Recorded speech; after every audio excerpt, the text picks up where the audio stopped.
E aí, pessoal, tudo bem com vocês? Pessoal, vamos seguir então para a nossa última aula sobre metabolismo, ok? Sobre bioquímica metabólica, ok? Vamos falar hoje em especial do metabolismo dos nucleotídeos. Já falamos dos carboidratos, já falamos de lipídios, já falamos de proteínas.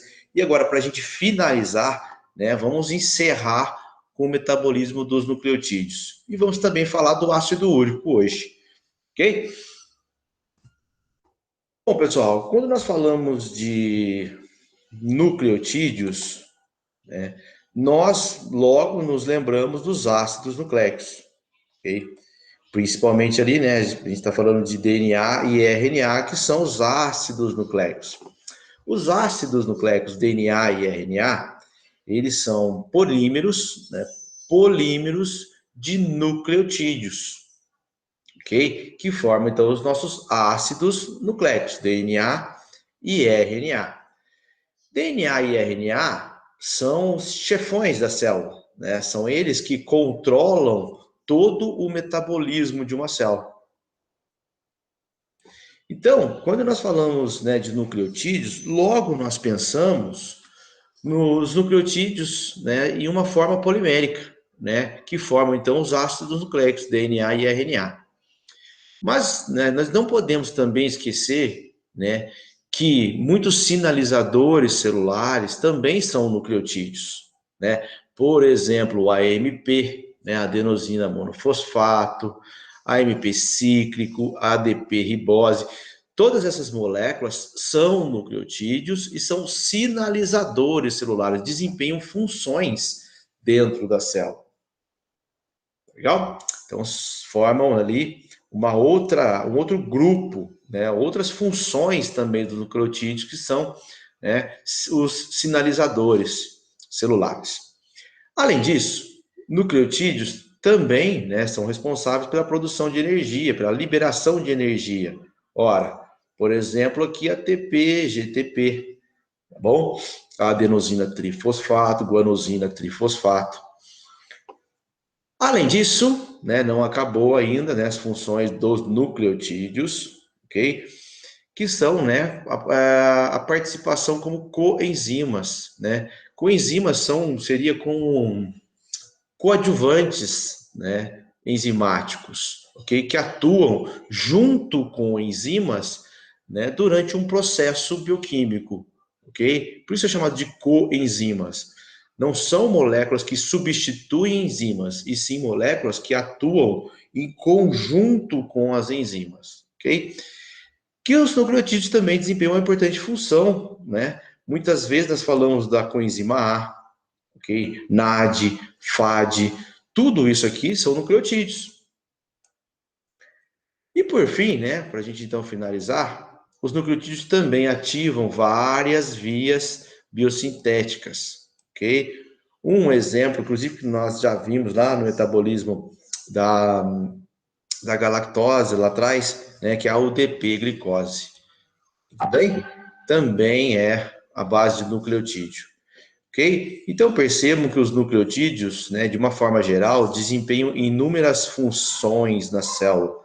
Ok? Quando nós falamos de nucleotídeos, nós não estamos falando única e exclusivamente dos ácidos nucleicos que são DNA e RNA, tá bom? Nós falamos no geral dos nucleotídeos. Tudo bem? Mas, né, obviamente, grande parte dos nucleotídeos estão dentro do núcleo, né, na forma de DNA, na forma de RNA, também no citoplasma ali, quando a gente fala do RNA, ok?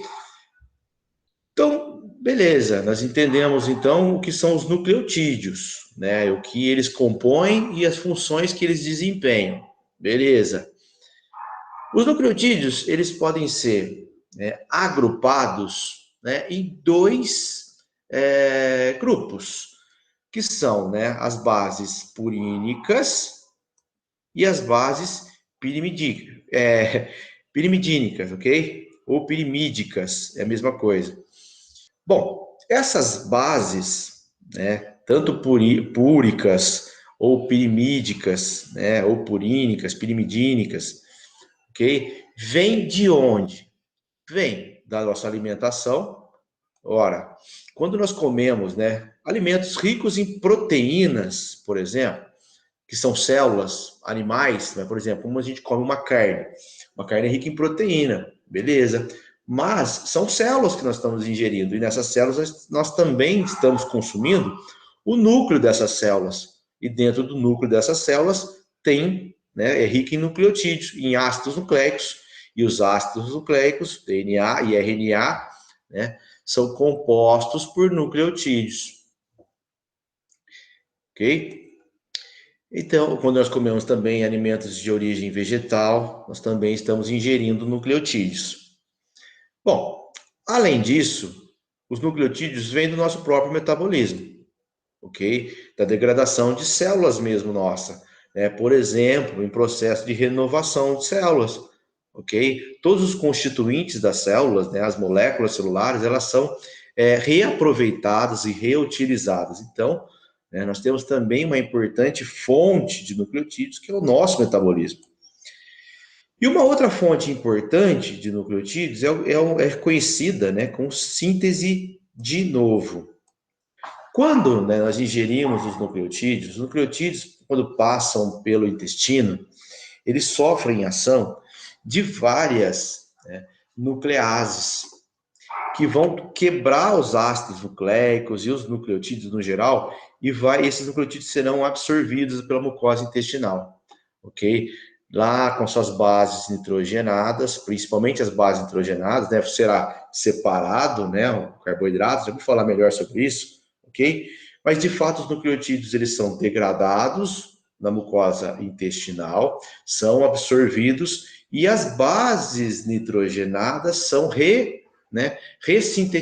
ressintetizam, né? Servem de base para ressíntese, ok? Por isso, síntese de novo, ok? De novos nucleotídeos que vão, então, desempenhar as funções na célula, tá bom? Então, se chama síntese de novo, porque é uma ressíntese. Tudo vai ser quebrado lá no intestino, absorvido, ok? Em especial, as bases nitrogenadas, né, serão remodeladas ali, formando novos nucleotídeos depois dentro da célula.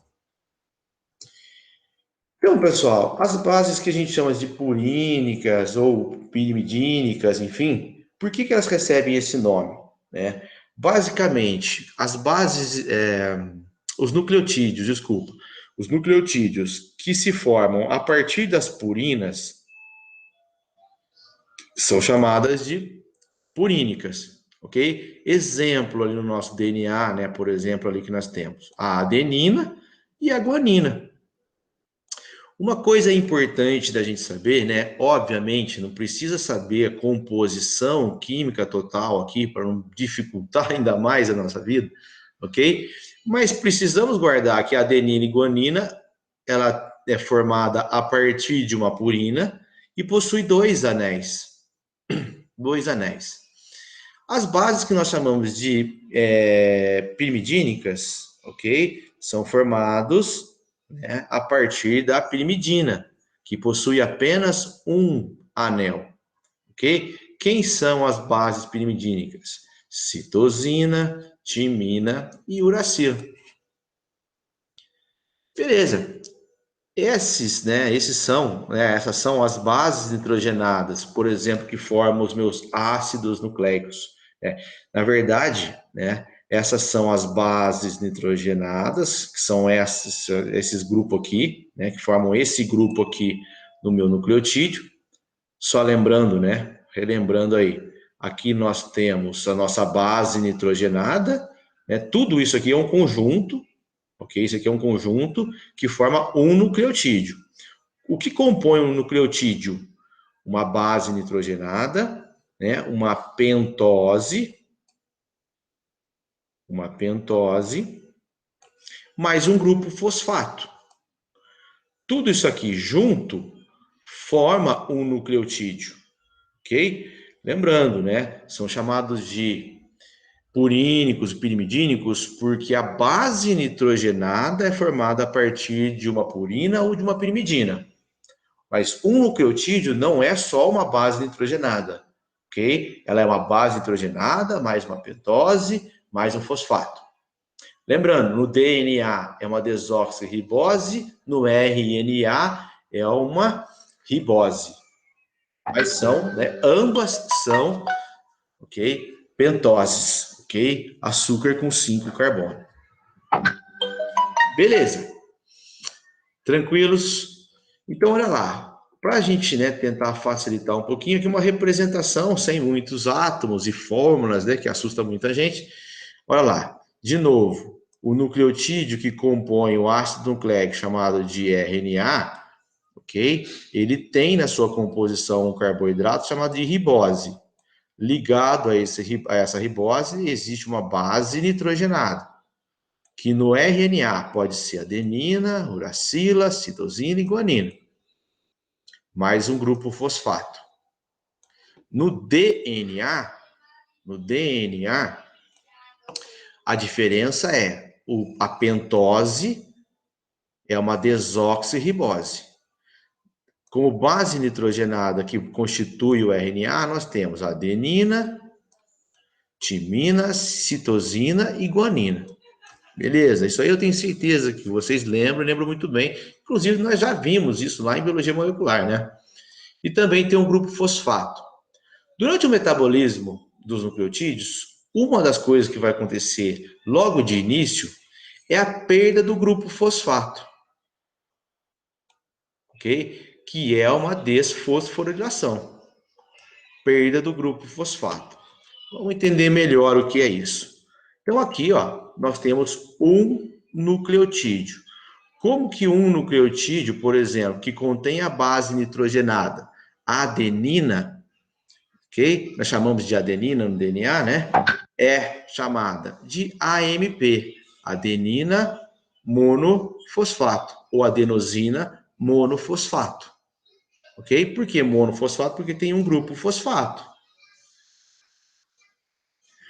O primeiro ponto, né, e aliás, né, nós vamos agora dar ênfase ao catabolismo, à quebra, ok, das purinas, ok, que para a síntese do ácido úrico, né, é de onde vem o ácido úrico, ok, vem do catabolismo das purinas, tá legal? Então, de novo, um grupo fosfato, uma pentose e aqui uma base nitrogenada. Uma das primeiras etapas que vai acontecer é a perda do grupo fosfato, ok? Então, aqui nós temos uma adenosina monofosfato, eu abreviei aqui, AMP. Esse nucleotídeo, né, adenosina monofosfato, vai perder o grupo fosfato, né, por ação de enzimas nucleotidases, ok? E vai passar, então, olha aqui, sem o grupo fosfato, a ser chamado de adenosina. Perdeu, né, a denominação monofosfato, perdeu o grupo fosfato, só tinha um, não chama mais, né, não tem mais esse MP, agora é só A. É uma adenosina. Então, olha aqui, isso aqui, né, é um processo de formação, né, de um nucleosídeo. Eu tinha um nucleotídeo,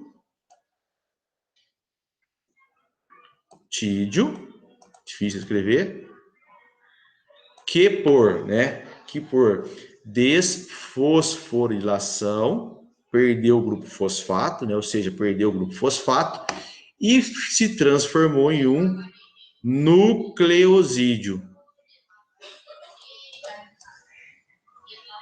Ou seja, a adenosina monofosfato, né, foi convertida em adenosina. Ok? Peguei a adenosina como exemplo. Ok? Essa adenosina, né, esse nucleosídeo formado, vai sofrer a ação de uma outra enzima, que é a adenosina desaminase. E essa enzima, o que ela vai fazer? Ela vai retirar um grupo amina, que então vai formar amônio, e vai dar origem à inosina, ok? A inosina.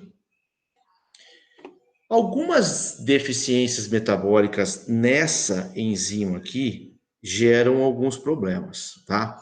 Antes de falar disso, essa amônia formada, né, vai entrar lá no ciclo da ureia, como nós já vimos lá no metabolismo de proteínas, ok? Lá no metabolismo de proteínas, eu falei que parte da amônia, uma grande parte, né, do ciclo da ureia, lá da amônia, que entrava no ciclo da ureia, era proveniente, né, da desaminação lá dos aminoácidos, e uma outra parte vinha também do metabolismo dos nucleotídeos, ok? Tá aí uma contribuição, né, do metabolismo dos nucleotídeos de amônia que vai entrar lá no ciclo da ureia. Legal? Mas veja, vamos dar ênfase, ok, no ácido úrico agora, formou a inosina. E eu falei para vocês que uma deficiência na adenosina desaminase, nessa enzima que faz essa conversão, né, da adenosina em inosina, leva a algumas deficiências graves, principalmente em relação ao sistema imunológico. Bom, deficiências em adenosina desaminase, né, chamado por ADA, ok?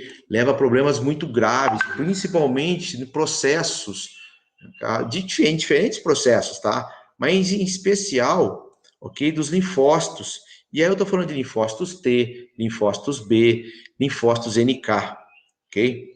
Isso é tão grave, ok, que você tem deficiência severa, tanto, né, no sistema imunológico humoral, né, na parte de produção de anticorpos, né, que lembra lá que os linfócitos produzem anticorpos, são chamados de plasmócitos, ok? Como na parte citológica, no principal do teu sistema imunológico, ok? Vamos lembrar lá que os linfócitos, né, eles formam praticamente o meio de campo, né, do nosso sistema imunológico.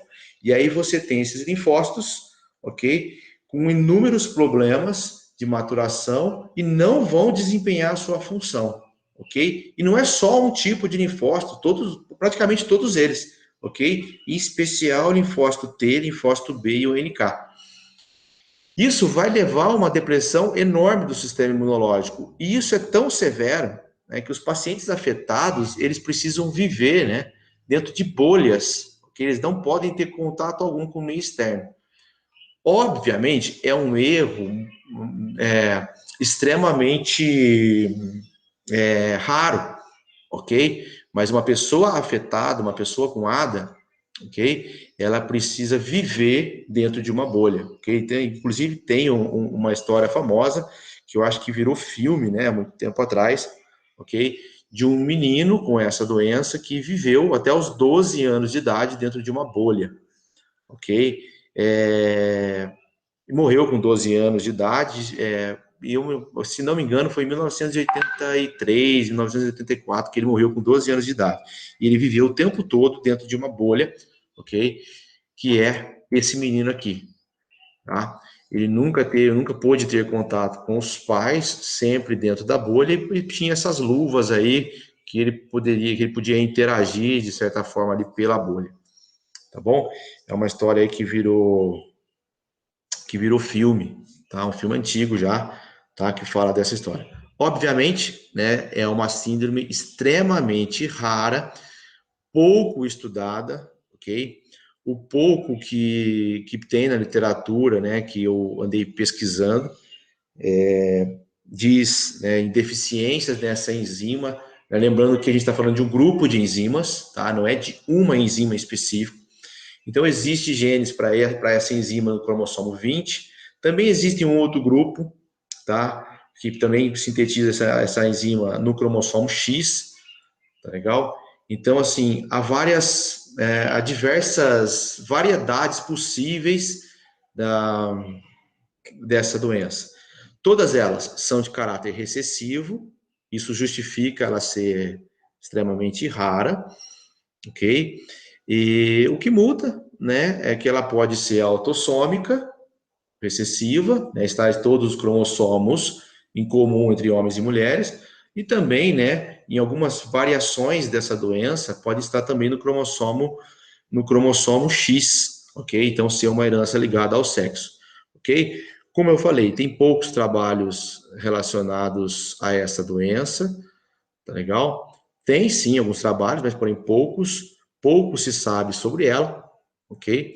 Mas de fato é uma síndrome aí extremamente grave, porque compromete por completo mesmo, né, o sistema imunológico, né, devido a essa deficiência enzimática aí. Voltando lá, né, voltando lá da onde a gente parou, ok? Com a formação da iosina, ela também sofre ação de novo de nucleotidase e forma a hipoxantina.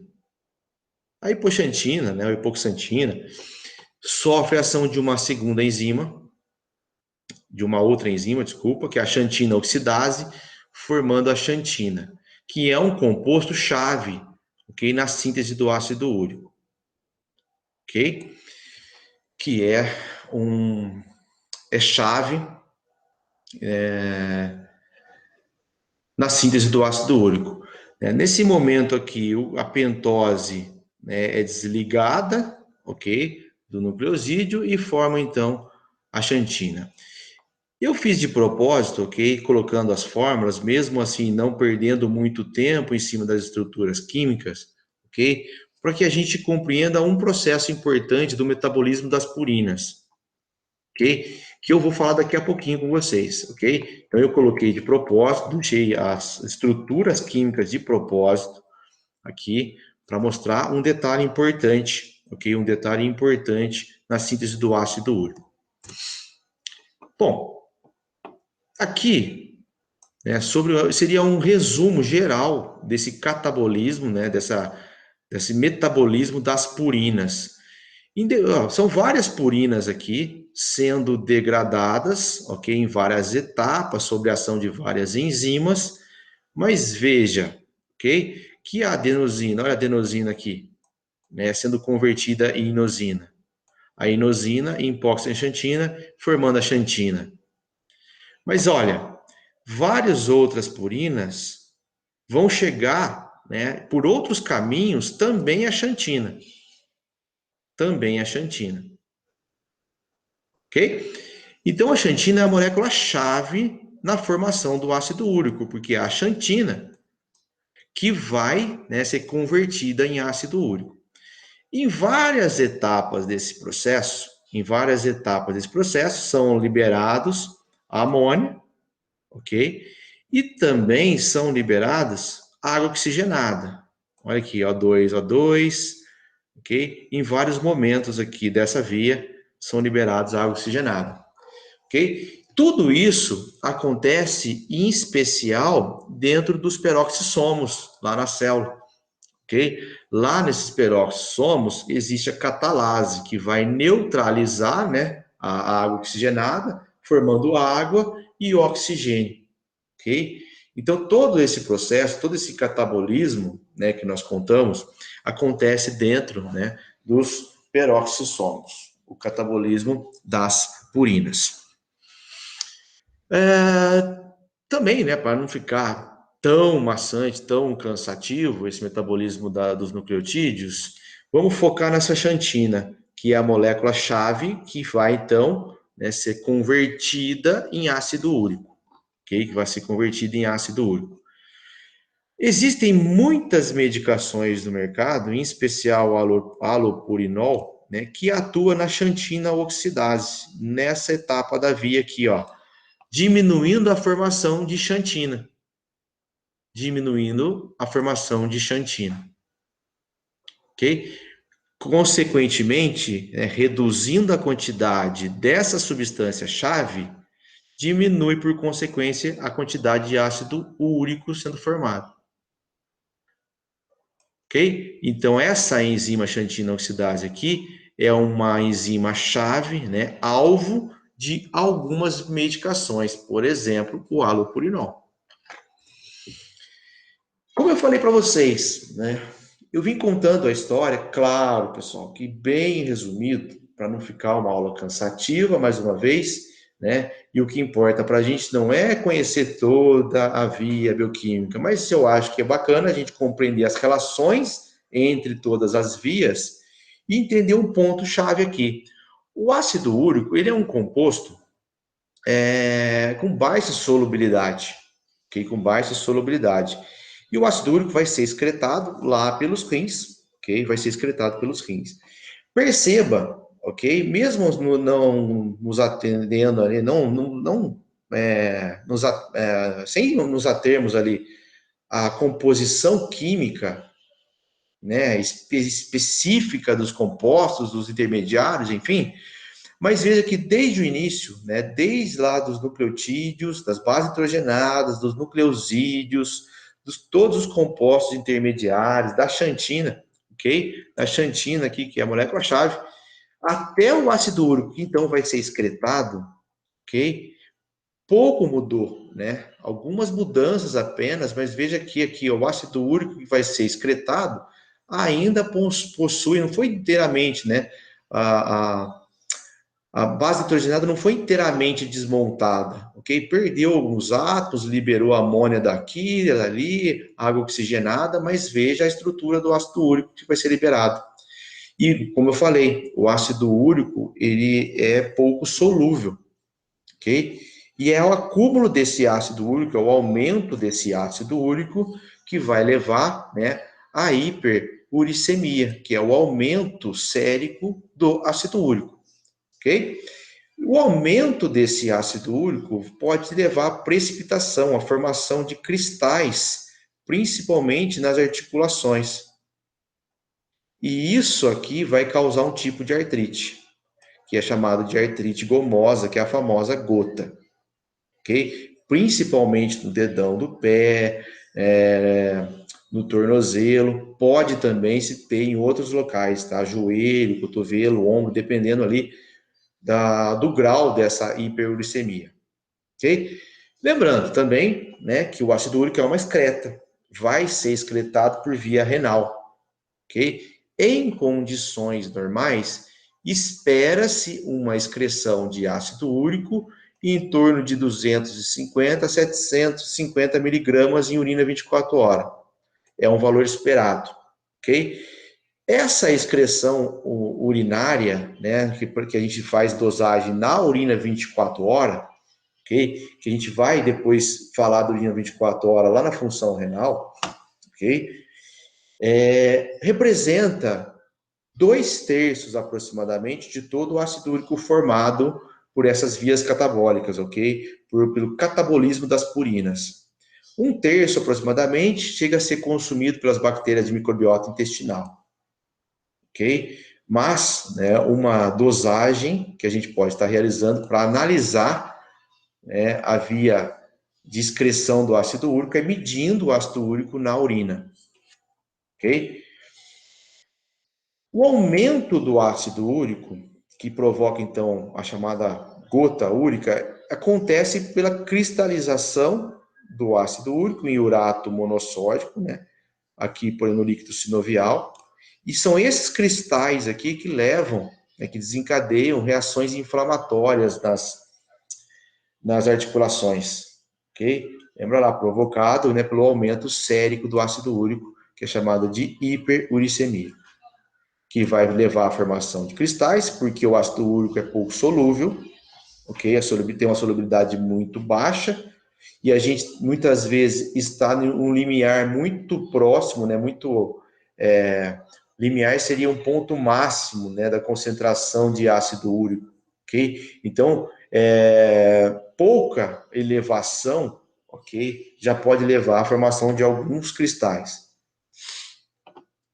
Então, são esses cristais no líquido sinovial que vai inflamar as suas articulações, e inflamação causa muitos danos progressivos no tecido, né? Inflamação é sempre danosa, sempre causa danos teciduais, ok? Inflamação é sempre assim. Então, como eu falei, muitas vezes, né, o mais comum é principalmente no pé, principalmente no dedão, okay? Que nós vemos essa artrite gomosa, também vem para tornozelo, joelho e outras partes, ok? Mas os pés, principalmente, né, devido à circulação prejudicada normal, né, desses membros, que acabam levando, né, favorecendo o acúmulo de ácido úrico nas articulações do pé.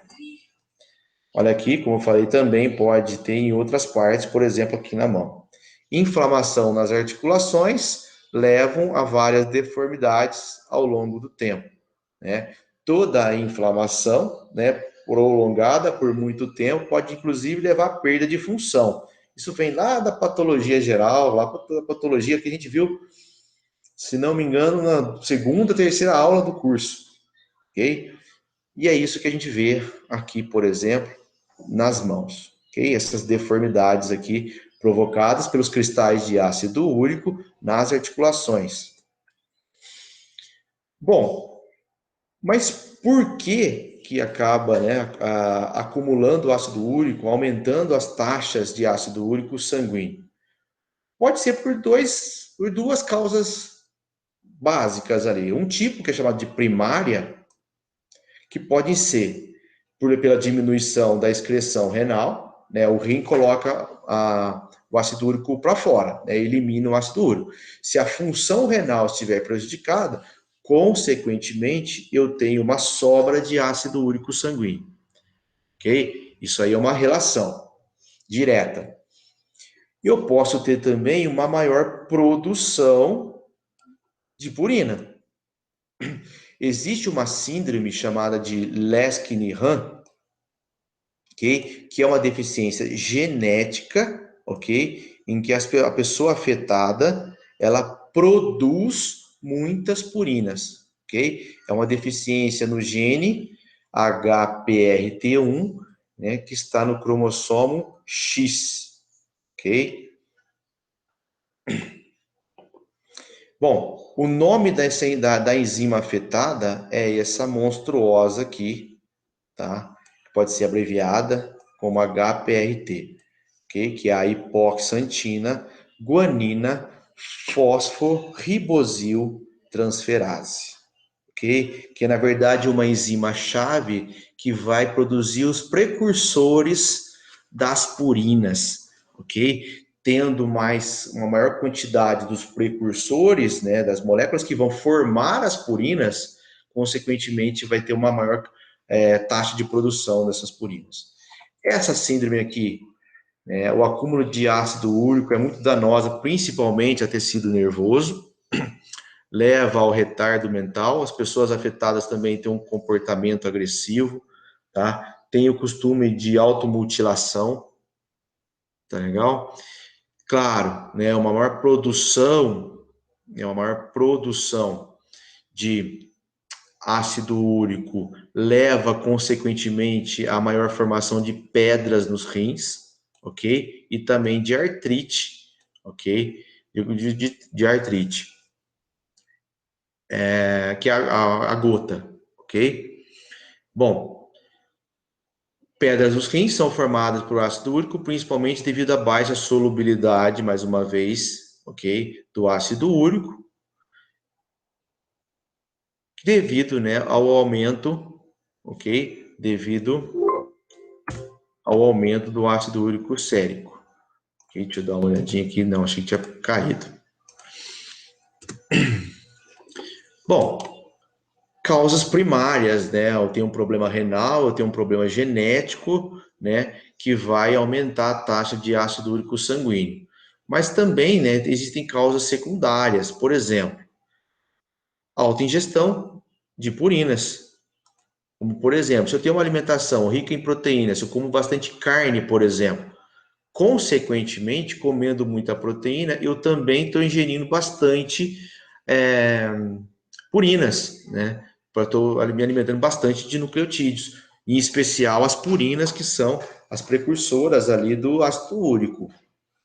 Quimioterapia também são fatores importantes, okay, como causas secundárias, e também insuficiência renal, ok? Por vários motivos. Nós falamos do metabolismo das purinas, ok? Que são ali as precursoras do ácido úrico. Mas e as pirimidinas não são metabolizadas? Também são, e são de maneira muito similar das purinas, ok? Mas um fator importante que diferencia o catabolismo das purinas, né, do catabolismo das pirimidinas. Vocês viram lá, né? Eu dei ênfase nisso quando eu falei lá atrás, que as bases nitrogenadas, né? Elas são metabolizadas e muita coisa se altera, mas o ácido úrico formado ainda mantém uma estrutura de anéis, ok? Básica das purinas ali, ok? Bem primordial, claro que sofreu algumas modificações, perdeu algumas amônia daqui, dali, formou algumas águas oxigenadas devido à perda de oxigênio, perda de hidrogênio, mas ainda é excretado, né, na forma de alguns anéis, ok? Sob o ponto de vista energético, né, até faz muito sentido, porque é muita perda de energia que é degradando todos os anéis ali das purinas. Nas pirimidinas vai acontecer um processo um pouquinho diferente, ok? E vamos entender de forma geral por que é diferente. Aqui, ó, algumas pirimidinas. As pirimidinas vão sofrer também, vão perder também o fosfato, né, por desfosforilação. Beleza. O CAMP lá, né, vai virar citidina, o MP uridina, TMP timidina, ok? Que são os nucleosídeos. Esse nucleosídeo, olha aqui, a citidina, ela vai sofrer desaminase e vai formar uridina. A uridina, né, tanto a uridina, já formada inicialmente nesse processo, quanto, né, recém-sintetizada a partir da citidina, vai formar a alanina, vai ser convertida em alanina e gás carbônico. A alanina é um aminoácido, essa alanina formada ou pode ser metabolizada ou pode constituir uma proteína, qualquer lá, é um aminoácido, ok? Isso acontece com C e com U. Olha T, né, que é a timina, ok, sendo convertida em timidina. Essa timidina, ela vai passar por um processo bioquímico longo, né, formando vários intermediários, que vai terminar com a formação do malonil. Vocês lembram do malonil? O malonil, né, participava lá do metabolismo dos lipídios, ok? E esse malonil, né, depois vai ser beta-oxidado lá nas mitocôndrias e também vai ser reduzido, né, a CO2 e água, porque vai participar de todo aquele metabolismo lá do metabolismo dos lipídios, né, quando eu tenho malonil, processo de beta-oxidação que acontece lá nas mitocôndrias e vai ser reduzido em gás carbônico e água, ok? Durante esse processo catabólico também são, né, eliminados, olha lá, amônio, ok? Que vai entrar lá no ciclo da ureia. Beleza? Então percebam também, né, o que eu queria que vocês percebessem aqui de diferença e importante, principalmente para concurso, do metabolismo da pirimidina comparado com o metabolismo da purina. Que no catabolismo das pirimidinas, olha aqui, você tem a redução praticamente total, ok? Das bases nitrogenadas lá, reduzida praticamente a CO2 e água, ok? Claro, todos os processos aqui você tem perda de moléculas de água e CO2, tanto nessa etapa aqui, quanto nessa aqui na formação do malonil, tá legal? Enquanto que a gente viu lá nas purinas, né, que embora existam vários intermediários durante todo o processo, o ácido úrico ainda mantém a estrutura de anéis, ok? Não há muito gasto energético para liberação, né, para excretar esses compostos nitrogenados, que é uma excreta nitrogenada, ok? Que é o ácido úrico. Ok? É uma diferença muito importante entre os dois catabolismos, entre catabolismo de purina e entre catabolismo de pirimidina. Ok? Pirimidina, tudo é reduzido praticamente a água e CO2, forma ali um aminoácido, que é a alanina, que vai entrar no metabolismo das proteínas. Por outro lado, formou um alonil, que vai entrar e participar também do metabolismo dos lipídios. Ok? Durante todo esse processo, há a liberação de algumas moléculas de amônio, que vai entrar no ciclo da ureia, ok? Que vai participar, que vai entrar no ciclo da ureia, no ciclo da ureia. Tudo bem? Beleza? Bom, pessoal, é isso, ok? Eu espero que fique uma aula breve para vocês aí, então. É uma aula extremamente complexa, eu entendo, né? A parte bioquímica. Mais uma vez, ok? Eu tentei simplificar bastante essa parte de bioquímica aí, que é muito pesado, né? porque não importa muito para a gente saber tantos detalhes de uma via biosintética, tal, mas é importante a gente compreender de onde vêm as coisas e a relação entre elas, ok? Então, assim, né, a gente encerra a parte metabólica, ok? A parte do metabolismo dos nucleotídeos, né? Lembrando que nós vimos desde os carboidratos, né? Vimos carboidratos, lipídios, proteínas e agora nucleotídeos. Também vimos a relação entre todas essas vias metabólicas, né? Junto com isso, né, nós também vimos uma boa parte de endocrinologia. Ok, pessoal? Então é isso e até mais. Valeu, Trimar.